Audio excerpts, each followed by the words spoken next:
तो दोस्तों आज हम राजस्थान सीईटी के लिए 25 इम्पोर्टेंट प्रश्नों के बारे में बात करेंगे और ये सभी प्रश्न किसी ना किसी एग्जाम में पूछे गए प्रश्न हैं, इसलिए वीडियो में आप अंत तक जरूर बने रहे। तो चलो वीडियो को शुरू करते हैं। तो आपका पहला सवाल है कि राजस्थान में सर्वहितकारिणी सभा की स्थापना किसने की थी। मोस्ट इम्पोर्टेंट क्वेश्चन है और ये प्रश्न बहुत बार एग्जाम पूछा गया है, इसलिए इस प्रश्न को आपको रट लेना है कि राजस्थान में सर्वहितकारिणी सभा की जो स्थापना की थी वो किसने की थी। तो इसकी स्थापना की थी कन्हैयालाल ढूंढ ने। तो दोस्तों आपको 25% दिए जाएंगे, जिसमें से आपने कितने प्रश्न सही किए हैं वो हमें लास्ट में कमेंट में जरूर बताएं, जिससे कि आपकी प्रिपरेशन होती रहेगी। तो अगला प्रश्न देखते हैं। अगला सवाल है कि विजय सिंह पथिक ने 1921 में अजमेर से किस समाचार पत्रिका का प्रकाशन प्रारंभ किया। मोस्ट इम्पोर्टेंट क्वेश्चन है और ये प्रश्न बहुत बार एग्जाम पूछा गया है, इसलिए इस प्रश्न को आपको रट लेना है कि विजय सिंह पथिक ने 1921 में अजमेर से किस समाचार पत्रिका का प्रकाशन प्रारंभ किया। तो आपको याद रखना है ये किया था नवीन राजस्थान का। ठीक है, नवीन राजस्थान का प्रकाशन है जो प्रारंभ किया था किसने, विजय सिंह पथिक ने। और कब किया था, तो 1921 में किया था। और कहाँ पर किया था, तो अजमेर से किया था। अगला सवाल है कि त्याग भूमि के संपादक कौन थे। मोस्ट इम्पोर्टेंट क्वेश्चन है और ये भी प्रश्न बहुत बार एग्जाम पूछा गया है, इसलिए इस प्रश्न को आपको रट लेना है कि त्याग भूमि के संपादक कौन थे। तो त्याग भूमि के संपादक थे हरिभाऊ उपाध्याय। अगला सवाल है कि जयपुर प्रजामंडल के निम्न नेताओं में से कौन सा आज़ाद मोर्चा का सदस्य नहीं था।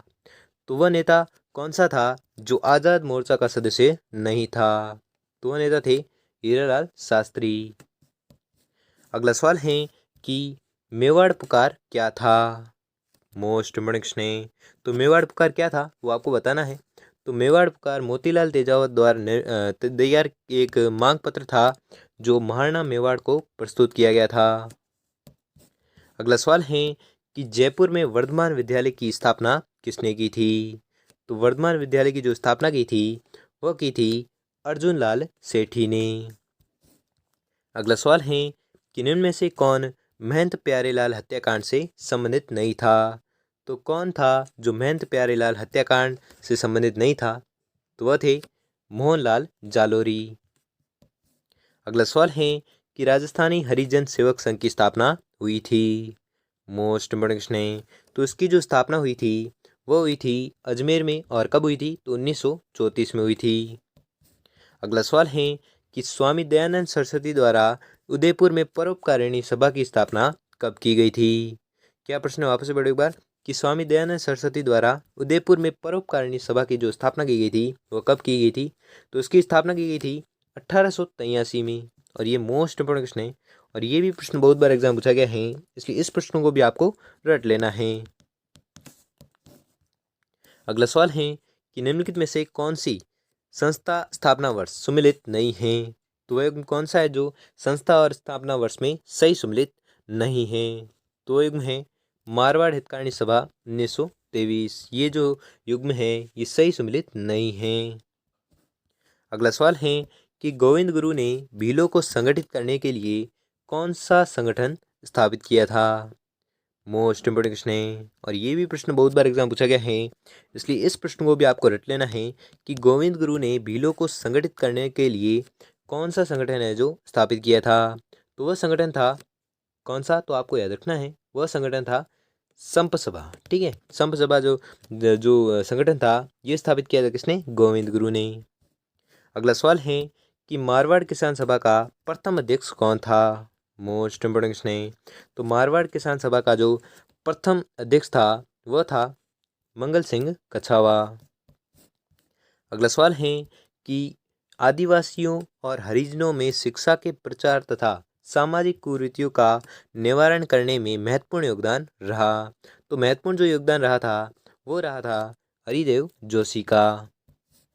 अगला सवाल है कि 1919 में राजस्थान सेवा संघ की स्थापना विजय सिंह पथिक, राम नारायण चौधरी और हरिभाऊ किंकर के योगदान से कहाँ हुई। मोस्ट इंपोर्टेंट क्वेश्चन है। क्या प्रश्न वापस से बड़े एक बार कि 1919 में राजस्थान सेवा संघ की स्थापना विजय सिंह पथिक, राम नारायण चौधरी और हरिभाऊ किंकर के योगदान से कहाँ पर हुई। तो आपको याद रखना है इसकी जो स्थापना हुई थी वह हुई थी वर्धा में। अगला सवाल है कि राजपुताना मध्य भारत सभा का तीसरा अधिवेशन कहाँ पर हुआ। मोस्ट इम्पोर्टेंट प्रश्न है। क्या प्रश्न है कि राजपूताना मध्य भारत सभा का तीसरा जो अधिवेशन हुआ था वो कहाँ पर हुआ था? तो ये अधिवेशन हुआ था अजमेर में। अगला सवाल है कि निम्न में से कौन सी सभा केसरी सिंह बारट ने स्थापित की थी?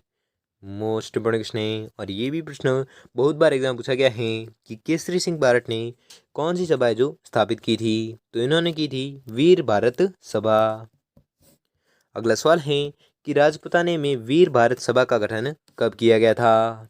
मोस्ट इम्पोर्टेंट प्रश्न है और ये भी प्रश्न परीक्षा में आ सकता है कि वीर भारत सभा का जो गठन किया था वह कब किया था? तो ये किया था 1910 ईस्वी में। अगला सवाल है कि डूंगरपुर राज्य प्रजामंडल की स्थापना कब हुई थी?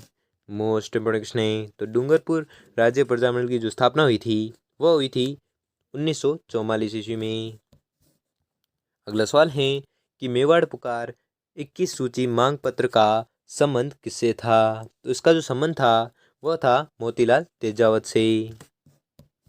अगला सवाल है कि मेणा क्षेत्रीय सभा का गठन हुआ था। तो मेणा क्षेत्रीय सभा का जो गठन हुआ था वह हुआ था 1933 ईस्वी में।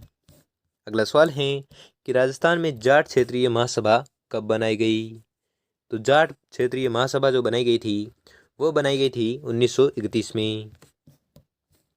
अगला सवाल है कि चिड़ावा का गांधी किसे कहा गया है? मोस्ट इम्पोर्टेंट प्रश्न है और ये प्रश्न आज की क्लास का very very very very most important question है और ये प्रश्न बहुत बार एग्जाम में रिपीट भी हो चुका है कि चिड़ावा का गांधी किसे कहा गया है? तो चिड़ावा का गांधी कहते हैं चिड़ावा का गांधी कहते हैं किसे? मास्टर प्यारेलाल गुप्ता को। क्या कहते हैं? चिड़ावा का गांधी। अगला सवाल है कि क्रांतिकारियों को प्रशिक्षण देने हेतु अर्जुनलाल सेठी ने वर्धमान विद्यालय की स्थापना कहाँ पर की थी? तो वर्धमान विद्यालय की जो स्थापना की थी वह की थी जयपुर में। और किसने की थी? तो अर्जुनलाल सेठी ने की थी। क्या किया था? वर्धमान विद्यालय की स्थापना की थी। अगला सवाल है कि जमनालाल बजाज ने चरखा संघ की स्थापना कहाँ पर की? मोस्ट इम्पोर्टेंट प्रश्न है और ये प्रश्न बहुत बार एग्जाम पूछा भी गया है, इसलिए इस प्रश्न को आपको रट लेना है कि जमनालाल बजाज ने चरखा संघ की स्थापना कहाँ पर की? तो ये की थी जयपुर में। अगला सवाल है और ये आज का अंतिम सवाल है कि निम्न में से कौन सा युग्म है जो असुमिलित है? यानी कि कौन सा युग्म है जो सुमिलित नहीं है?